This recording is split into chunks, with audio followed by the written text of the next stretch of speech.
They eliminated the profit-sharing program. That's what he announced, right there in the middle of our end-of-year celebration, with the decorations still hanging and the cake half-eaten on the conference table. My team had just delivered the best fiscal year in the company's 31-year history. Not the best in a decade. The best. Ever.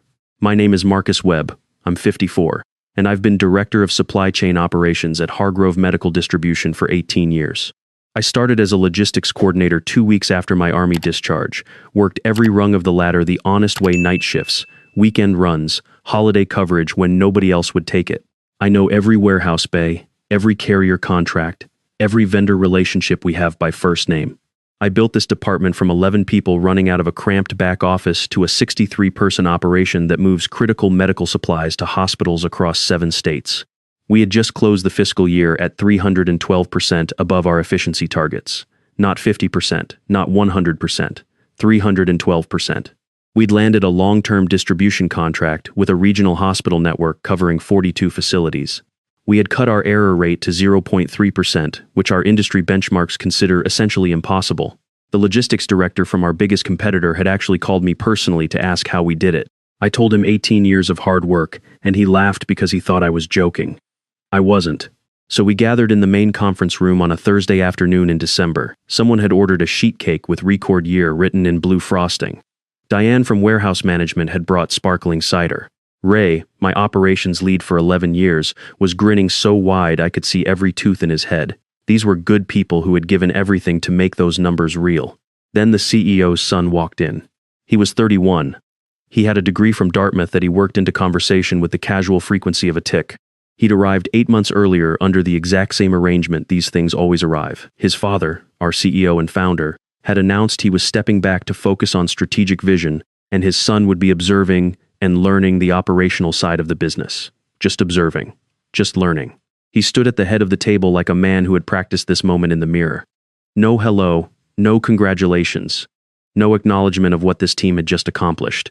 He straightened his jacket, the expensive kind that fits in a way regular jackets don't, and he smiled the particular smile of someone who believes discomfort is a management tool. I want to talk about something important, he said. He always called it something important when he was about to tell you something that benefited him and hurt everyone else. The room shifted. I felt it, that specific change in air pressure that happens when a group of people collectively sense bad news arriving disguised as good intentions. He said that the company had an incredible year. He said our numbers were outstanding. He said the team should be proud.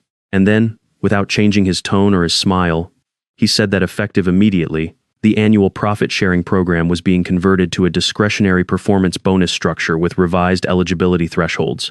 Diane set down her cup of sparkling cider very carefully, like she was trying not to make any noise. Ray looked at the table. What that sentence meant, translated from the language he used into the language the rest of us speak, was this. The profit-sharing checks that this team had been counting on, the ones contractually tied to annual performance metrics, the ones some of my people had already factored into mortgage payments and college tuition deposits gone, replaced with something that would be handed out at his discretion to people he decided deserved it, according to criteria that didn't exist yet. We need to build a culture of excellence that isn't dependent on financial incentives, he continued, clasping his hands together like a professor who had just delivered the thesis statement of a lecture. Real motivation comes from purpose, not paychecks. We want people who are here for the mission. Diane blinked. She had worked 12-hour shifts in a refrigerated warehouse for the last 3 weeks to make our year-end delivery numbers. She was here for the mission and the paycheck, like every reasonable person on Earth. I didn't say anything. Not yet. I sat in my chair and I took a slow breath. And I looked at my coffee cup for a moment. Longer than necessary. Because something had happened 3 weeks earlier that the CEO's son didn't know about. 3 weeks before that meeting, I'd been doing what I always do at the end of the fiscal year, reviewing the full documentation archive, updating compliance records, pulling together the performance summary for the annual operations report. I go through everything. The Army taught me that. You review everything, you verify everything, you never assume someone else caught the detail you missed. I was working through the original department charter documents, the ones from when I'd formally taken the director role 15 years ago, and I found it, filed behind the standard employment exhibits, on page 11 of the annex to my operational authority agreement. A clause that had been written during a different era of this company, when the founder himself had drafted these agreements by hand and added provisions that reflected his actual values before he started stepping back and letting his son reshape everything in his image. The clause read, "In the event that annual supply chain efficiency metrics exceed 275% of baseline forecast under the direct operational leadership of the Director of Supply Chain, said director shall be granted full standing to present and vote on compensation and staffing decisions at the next scheduled board review, pending ratification by the founding shareholder." 275% of forecast. We had hit 312%. I had read that clause, closed the folder, and sat with it for a long time. Long enough for the building to go quiet around me. Long enough for the cleaning crew to finish the floor and leave. Long enough for me to understand exactly what I was holding. I hadn't told anyone. Not Ray, not Diane, not the attorney I'd called the next morning just to confirm the language was still enforceable. She'd confirmed it in about 45 seconds and then asked me, very carefully, if I needed anything else. I told her I'd be in touch. I'd waited. Patience is a thing the Army drills into you at a level that becomes involuntary. You don't move until the moment is right, and you know the moment is right because you've been watching and you've been ready, and when it comes, you don't hesitate. The CEO's son had just handed me the moment on the same table where the half-eaten cake was sitting. I looked up from my coffee cup and said, calmly, that I'd like to schedule a few minutes with him after this. He nodded, already visibly calculating that this was going to be an employee morale conversation he could deflect with a whiteboard and 3 buzzwords. The room cleared out in that particular way, where nobody makes eye contact with anyone. Ray paused near the door and looked at me. I gave him the smallest nod I had, the kind that means I know what I'm doing. He left. The CEO's son settled into the chair at the head of the table and pulled out his phone like he was already managing his time away from this inconvenience. "I understand people have feelings about the profit-sharing adjustment," he said without looking up. "But change is always uncomfortable. That's growth." I reached into the folder I'd brought with me and slid a document across the table. He looked at it the way people look at things they don't expect to have to look at. He picked it up. He started reading. I watched his expression move through several stages. The first stage was mild confusion. The second was the specific kind of rereading that happens when someone thinks they've misunderstood something. The third was a very careful stillness that told me he'd understood exactly right. "This is a 15-year-old document," he said. "It's my operational authority agreement," I said. "The annex is on page 11. The highlighted portion activates at 275% efficiency improvement under my direct leadership. Our number this year is 312%. The founding shareholder's signature is at the bottom." He set the document down with more control than I expected. He was trying to look unbothered, but his jaw had tightened in a way he didn't seem aware of. "Look," he said, "I respect that there's some old language in here that might seem relevant, but that's not how modern companies operate. The organizational structure has evolved. My father has stepped back. I'm overseeing operations now. And..." I reached into the folder and placed a second document next to the first. The board meeting schedule and the procedural charter for shareholder votes. I'd highlighted the relevant section. "The next quarterly review is in 3 weeks, I said. "Under the terms of the agreement, I have standing to present to the board. I've already confirmed the language with our legal department. Sarah has the paperwork ready." His name was what he reached for next. My first name. People reach for first names when they want to remind you of a relationship that should override what's written on paper. "Marcus," he said, "I think we're making this more complicated than it needs to be." This was obviously a legacy provision that was never seriously intended to. I gathered the documents and stood up. "Your father is joining the board meeting via phone," I said. "I reached out to him directly this morning. I think you should be there." I left him at the table with the cake and the empty cups and the specific expression of a person who has just realized that the ground they've been standing on belongs to someone else. I want to back up, because none of this started in December. It started in April, when the CEO's son arrived with his Dartmouth degree and his certainty and his complete absence of interest in understanding how anything actually worked. His father had run this company the right way for a long time. He had walked the warehouse floor. He had known the names of the drivers. He had understood that a medical distribution company lives or dies on one thing: getting the right product to the right place at exactly the right time, because on the other end of that shipment, someone is waiting on something they need to stay alive or recover or function. He had built a culture around that responsibility, and it showed in everything: the retention rate, the vendor relationships, the reputation we had with hospital procurement directors who had worked with us for 15 years and never looked at a competitor. Then came the health issues. Nothing catastrophic, he told us on a video call, just a cardiac situation that required reduced stress and monitored recovery. He was confident in the leadership structure, He was leaving the operational side in capable hands. He meant his son. His son arrived on a Monday and by Wednesday had already scheduled what he called a strategic culture alignment session, which was a meeting about how we should think about meetings. By Friday, he had announced that our reporting structure was going to be reorganized to improve synergy flow, a phrase I had to ask him to define twice before concluding that it meant nothing. He asked me, in our first one-on-one, whether I had considered integrating predictive demand modeling with behavioral supply chain analytics. I asked him if he had reviewed our current demand modeling system. He said he had been briefed on it. I pulled up the actual dashboard and walked him through it.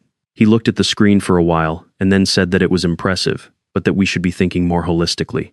Ray, who had been with me for 11 years and could read my face better than most people read books, found me in the hallway after that meeting and said only, "How bad?" I told him we'd be fine if we kept our heads down and our numbers up. He nodded. He knew what I meant.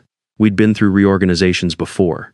We'd survived every single one by being too valuable to touch. What I didn't account for was how quickly the CEO's son would move once he felt established. He brought in a consultant named Tanner, who specialized in what he called supply chain disruption architecture, a title I have thought about many times since and still cannot fully parse. Tanner charged $22,000 for a 2-week engagement, during which he produced a report recommending that we consolidate 3 of our regional distribution hubs into one centralized facility, which would have added between 8 and 14 hours to our average delivery time for the hospital network we'd just spent 2 years landing as a client. I wrote a 12-page operational objection and submitted it through proper channels. The CEO's son told me he would take it under advisement. 2 weeks later, I saw that Tanner's recommendations had been presented to the board as the CEO's son's own strategic vision. He reorganized my senior team. He didn't fire them outright, he was too careful for that. Too aware of the optics, but he reclassified their roles, reduced their authority, moved them laterally into positions with impressive titles and no real function. Angela, my logistics director who had built our entire carrier network from scratch, was transitioned to a senior advisor of distribution strategy role that had no direct reports and no budget. Derek from procurement was assigned to a cross-functional innovation task force that met once and never met again. By June, I was the only person from my original leadership team still in a functional role. I had been at this company since the CEO's son was finishing high school. I kept running the operation. That's all I knew how to do. I held the carrier relationships together with phone calls I made at 6 in the morning before the office filled up with people who talked about innovation and didn't know the difference between a third-party logistics provider and a freight forwarder. I kept the hospital network happy with personal check-ins that the CEO's son would have called inefficient and that I called the reason our clients didn't leave. I protected the systems. I did what you do when someone is playing dress-up in an office above you while the real work happens below. The Fortune 50 hospital network contract was the thing that changed the numbers. I had been developing that relationship for 3 years. The procurement director, a woman who had been doing this job longer than I had watched us closely before she was willing to commit. She'd visited our facilities twice. She'd asked hard questions about cold chain compliance and HIPAA-adjacent data handling and emergency protocol escalation. I'd answered every one of them correctly because I actually knew the answers, and she knew I knew them. And that was the beginning of trust. When we finally landed the contract, it was the largest in our company's history. 42 hospital facilities, guaranteed 3-year term with a 5-year option. The CEO's son sent a company-wide email with the subject line Breakthrough. Strategic growth, initiative delivers major win. My name appeared in the 3rd paragraph. And only because someone in the legal department had apparently pushed back on a draft that didn't mention me at all.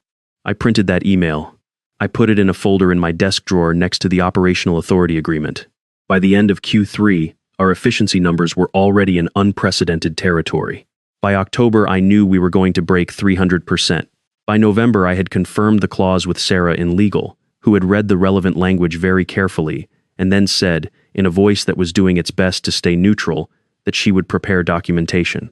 I told her to wait. She waited.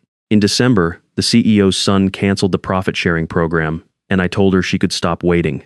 The board meeting was held on a Tuesday morning in January. The CEO's son sat at one end of the conference table. I sat near the middle. The board members, 4 of them, including 2 who had been with the company since the beginning, arranged themselves in the chairs around us. The founder appeared on the screen at the far end of the room, his face carrying the particular quality of a man who has been resting but has not stopped being sharp. He looked older than he had in the spring. The oxygen equipment was more visible than it had been before. But his eyes moved across that room the way they always had, taking inventory, understanding context, reading the thing under the thing. I presented the efficiency numbers first. 3 slides. The baseline forecast, the actual performance, the verified improvement percentage, 312%. The Ford Hospital Network contract, the error rate, the client retention numbers. I presented them without commentary because the numbers didn't need me to tell them what to mean. Then I presented the annex. Page 11 highlighted, the threshold, 275%. Our number, 312%. The founding shareholder's signature. One of the long-tenure board members looked at the document, then looked at the founder's face on the screen, and said nothing. He was the kind of man who understood that sometimes the right response to information is silence while you process it. The CEO's son started talking. He spoke about organizational evolution, about the limitations of legacy agreements in a modern operational context, about his own strategic vision for where the company was going, and why this kind of provision represented a fundamental misunderstanding of how authority structures should function in a growth-oriented enterprise. He spoke well. He always spoke well. He had spent his entire career learning how to sound like the most qualified person in any room, regardless of whether he was. When he finished, the room waited. His father looked at him through the screen for what felt like a long time.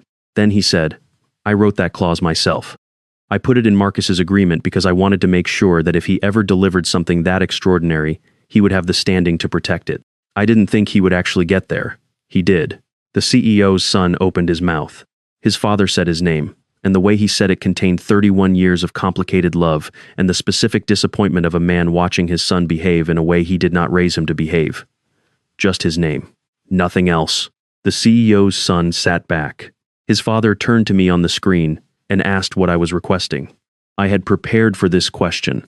I'd been thinking about the answer since the night in November when I'd first confirmed the clause, sitting alone in the building while the rest of the city went home.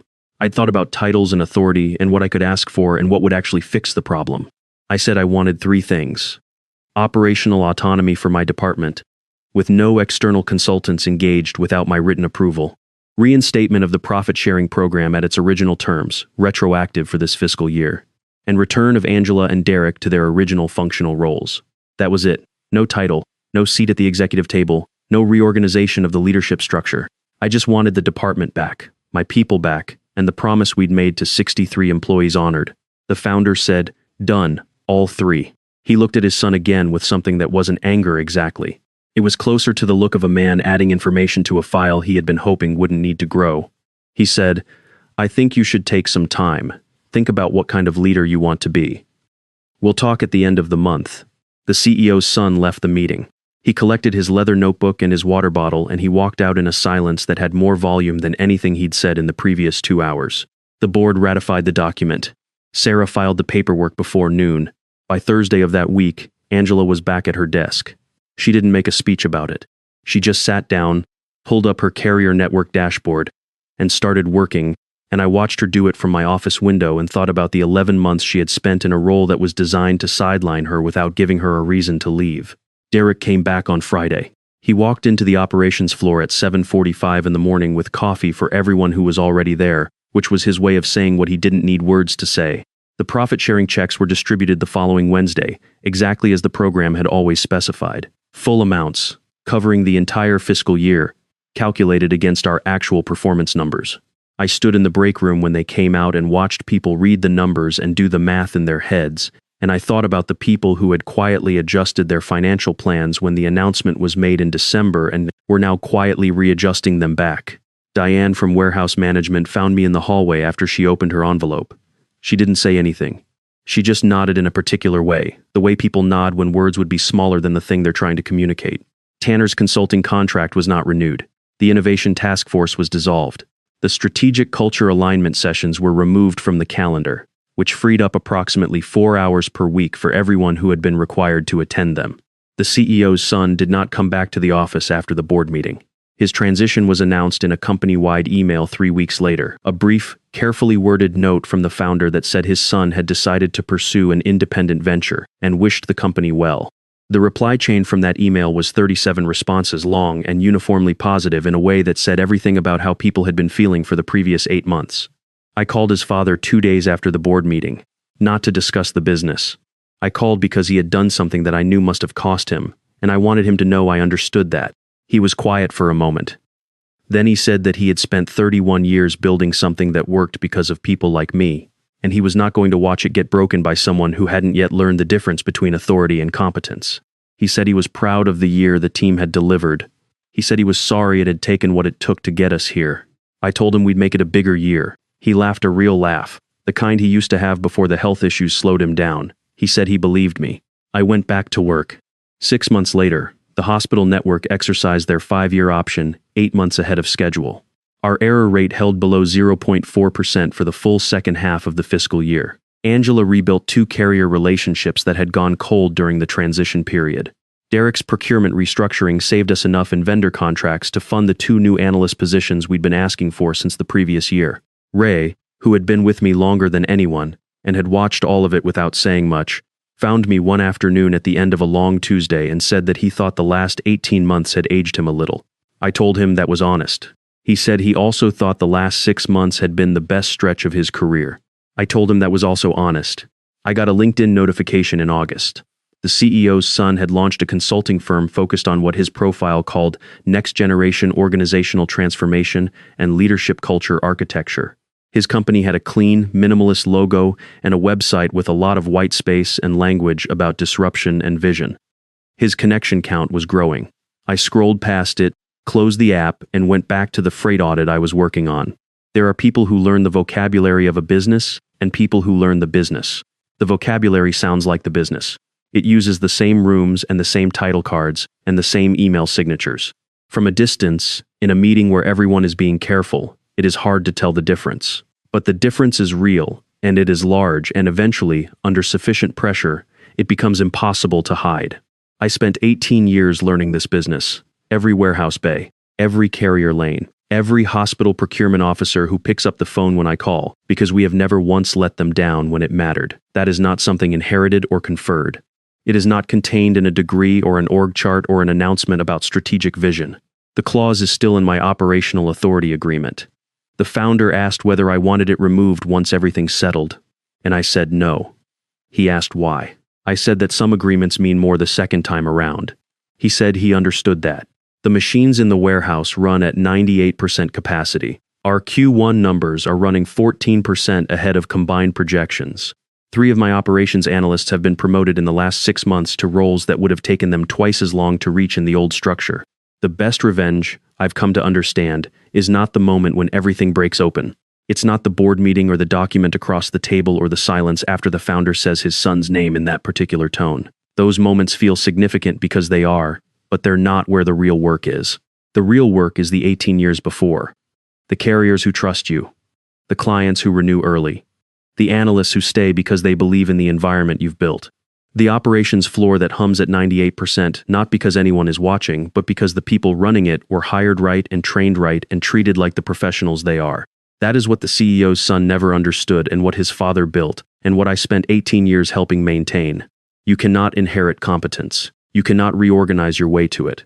You cannot title your way to it or consult your way to it or announce your way to it at a company-wide meeting with a strategic vision deck and your name in the subject line. You earn it or you don't. And the ledger always, eventually, balances. They say just forget.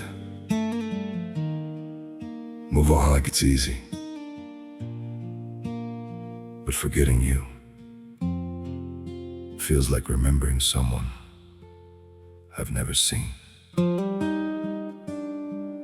I've been trying to erase you from the places in my mind, but the harder that I fight it, the more you're hard to leave behind. Every memory keeps slipping through the cracks I try to close, like a face I should remember, but somehow never know. Forgetting you feels impossible, like chasing something I can't hold, like trying to remember someone that I've never even known. I keep reaching through the silence for a past I can't undo, 'cause letting go of what we had like losing something true. Every moment turns to fragments, every thought just fades to blue. Like I'm searching for a feeling that still only leads to you. Forgetting you feels impossible, like chasing something I can't hold. Like trying to remember someone that I've never even known. I keep reaching through the silence for a past I can't undo. 'Cause letting go of what we had feels like losing something true.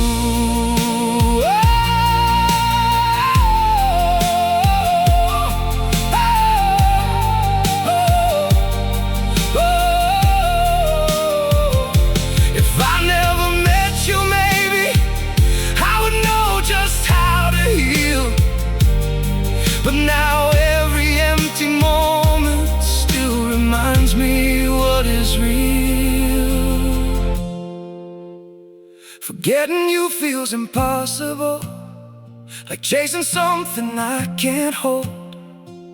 Like trying to remember someone that I've never even known. I keep reaching through the silence for a past I can't undo.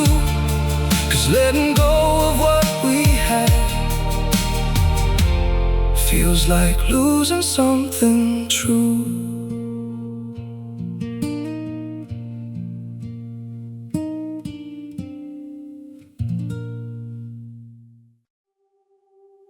I'm freezing, I'm bleeding, slowly fading away. But don't worry, I'm fine.